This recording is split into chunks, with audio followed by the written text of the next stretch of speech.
Dünyanın en büyük Doğu Ortodoks kiliselerinden, katedrallerinden biri olan Sameba Katedrali'ni hadi gelin biraz inceleyelim.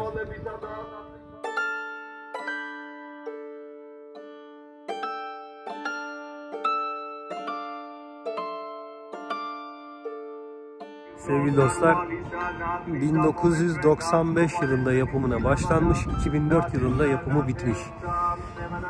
Yeni bir katedral görüyoruz. 84 metre yüksekliği var ve Doğu Ortodoks kiliselerinin en büyüklerinden bir tanesi olarak anılıyor. Kendisi Tiflis'te ve Tiflis'in hakim noktası diyebileceğimiz bir lokasyonda. Aynı zamanda Gürcistan'ın bağımsızlığını, özgürlüğünü temsil etmesi için de buraya konumlandırılmış. Böyle bir alt metni de var olayın, fakat bir takım değişiklikler var.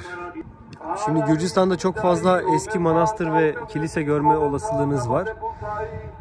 Onlara baktığımız zaman aslında onların mimari açıdan bir karışımı gibi. Bir yandan modern unsurlar da, öğeler de kullanılmış. Bir yandan erken Hristiyanı ve Bizans mimarisini birbirine harmanlamışlar. Şu gördüğünüz işlemeler, şöyle görmüş olduğunuz bu işlemelerin hepsi aslında Bizans mimarisinin ürünleri. Biliyorsunuz, bunlardan bahsetmiştim ama tekrarlayalım. Belki geçmiş videoları izlemeyen arkadaşlar vardır. Biraz daha şöyle yakına doğru gidelim, yakından inceleyelim. Uzaktan gerçekten çok iyi görünüyor. Gördüğünüz gibi bu arada pencereler normalde çok dar oluyor erken Hristiyan'da. Bizans mimarisiyle beraber o pencerelerin büyüdüğünü söylemiştik. Çünkü neden? Pencereler büyüyecek, ışık gelecek, ışık oyunları olmaya başlayacak. Biraz daha ihtişam, şaşa arıyoruz. Ondan mütevellit pencereleri büyütüyoruz. Şu gördüğünüz kabartmalar yine erken Hristiyan'ın unsurlarından. Bunlardan kilisenin her tarafında var açıkçası. Bunu böyle güzel bir şekilde konumlandırmışlar her birini. Bu haç işareti de değişik bir haç işareti. Gürcistan'da genel olarak kullanılan haç işareti bu. Bunun bir adı vardı. Şimdi hatırlayamadım. Buraya not edeceğim onu. Çok sık görüyorsunuz bu haç işareti. Genel olarak bu haç işaretini kullanıyorlar bu arada. Böyle yapının dört bir tarafında dediğim gibi bu kabartmaları görebiliyorsunuz. Burada da ufak bir İsa ikonası var. Yine aynı şekilde burada ufak bir haç işareti de var. Bu işlemeler dediğim gibi Bizans mimarisinin öğelerinden. Buradan böyle baktığın zaman ufaktan bir Ayasofya canlandırıyor. Bu çok normal.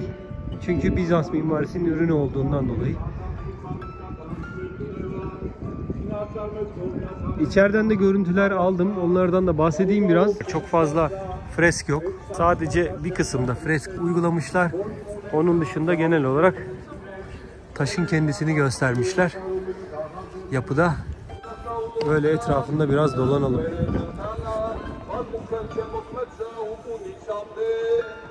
İçeride bugün cumartesi bu arada.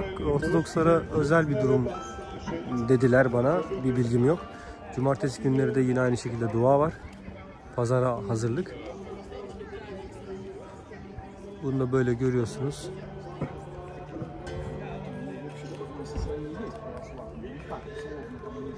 Böyle dört bir tarafında figürler var. Bunlar dediğim gibi yine erken Hristiyan'ın, Roma'nın bu dünyaya bırakmış olduğu mimari öğeler. Yine yer yer pencereler küçük gördüğünüz gibi.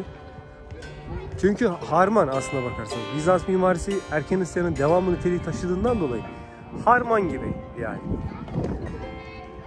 Güzel tarafı bunu korumaları, yani 2004'te bitmiş yanlış hatırlamıyorum. 95'te başlamış. 95'te başlamasına rağmen hala aynı stili, aynı mimari öğeleri uygulamaya devam ediyorlar. Bu çok özel bir durum gerçekten. Bu şekilde diğer tarafına doğru da gidelim. Burası tabi lokasyon olarak bayağı büyük. Daha doğrusu charge diyorlar buna. Türkçesinin ne olduğunu bilmiyorum. Yani Big Charge olaraktan geçiyor. Ondan sebep çok fazla içeride rahip de var. Yani normalde gördüğüm kadarıyla Gürcistan'da çok fazla rahip olmuyor. Cumartesi, pazar bu ayinlerinde. Çok fazla dediğim işte 6-7 kişiyle kapatıyorlar. Yani genelde o kilisenin ya da o mabedin, katedralin neyse içindeki olan rahiplerle konuyu kapatıyorlar. Ama burada bayağı çok fazla var yani içeride rahip. Gördüğünüz gibi. Bu çok katmanlı yapı da yine aynı şekilde eseri büyütmek amaçlı yapılmış bir şey bu. İhtişamlı göstersin diye. Yine Ayasofya'da yakından bakanlar aşağı yukarı aynı şeyi görebilirler. Sebebi yine söylüyorum, aynı disiplinle yapıldığından dolayı birbirleriyle benzerlik gösteriyor. Hatta daha da benzerini görmek istiyorsanız Belgrad'a gidip oradaki Sava Katedrali'ni görebilirsiniz. Birebir iç dizaynına kadar, yani o duvarlardaki freskleri saymazsanız iç dizaynına kadar Ayasofya ile aynı özellikleri taşıyor.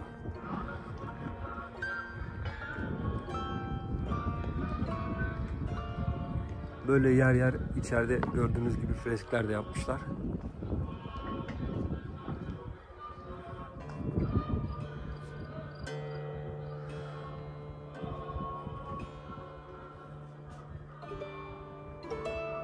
Tabii bunlar özel şeyler, yani kesinlikle kaplama değil.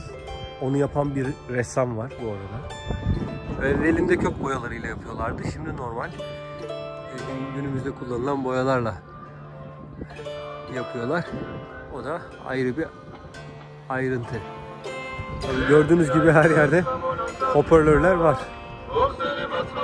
Bazı şeyler maalesef, yani özellikle bu semavi dinlerde bahsediyorum, bazı şeyler kaybedilmiş. Yani yapıların hepsinde o akustiği bir şekilde kaybetmişler. Ayasofya'daki akustikten bahsetmeme gerek yok sanırım. Hepiniz konuya hakimsinizdir diye düşünerekten. Ama bugün bir Ayasofya'nın akustiğini yapabilecek bir mimar ya da her kimse yok yani. Ya da muhakkak vardır ama bunun maliyeti günümüz koşullarında çok da makul karşılanmadığından dolayı da yapmıyor olabilirler. Onun yerine bir küçük Made in China yazan hoparlör bağlamak kolay da oluyor açıkçası. Böyle.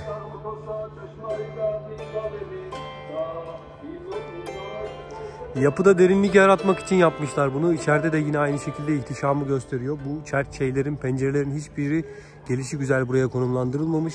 Gün batımlarında orada ışığı doğru düzgün bir şekilde güzel bir lokasyondan içeriye alabilmek için konumlandırılmış pencereler bunların hepsi.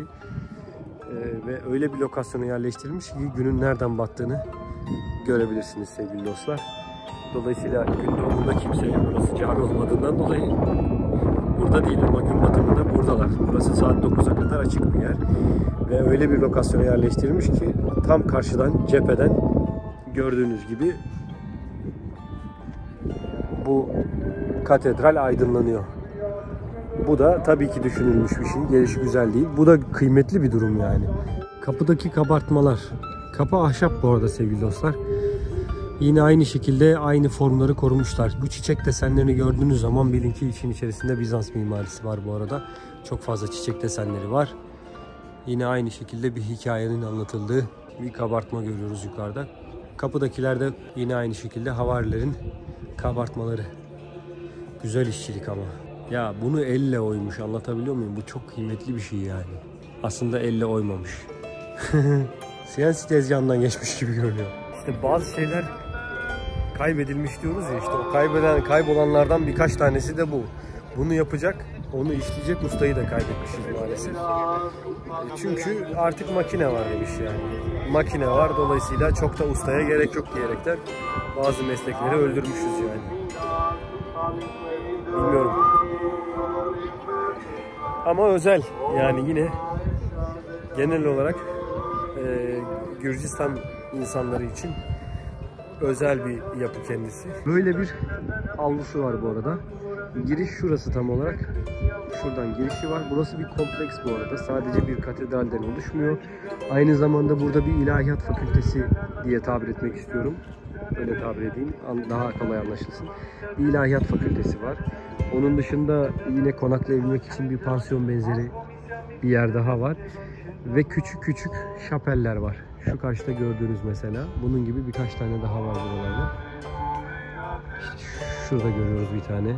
Şu kısımda görüyoruz bir tane. Burası bir kompleks. İslam mimarisinde bu külliye diye hitap ettikleri tarzda inşa edilmiş açıkçası. Yani bir yaşam alanı da var aynı zamanda sözün özü. Bayağı büyük, geniş bir bahçesi var. Bahçede bu arada zeytin ağaçları, böğürtlenler, üzümler, birçok şey de var, meyve de var. Böyle bir konumda, şöyle genişten.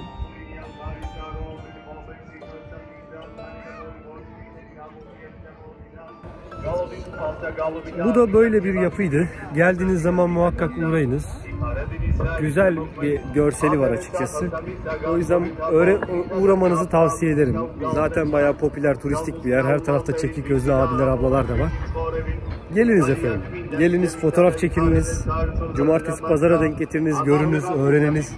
Bu arada videoların beğenmeleri inanılmaz derecede düşmüş. Rica ediyorum.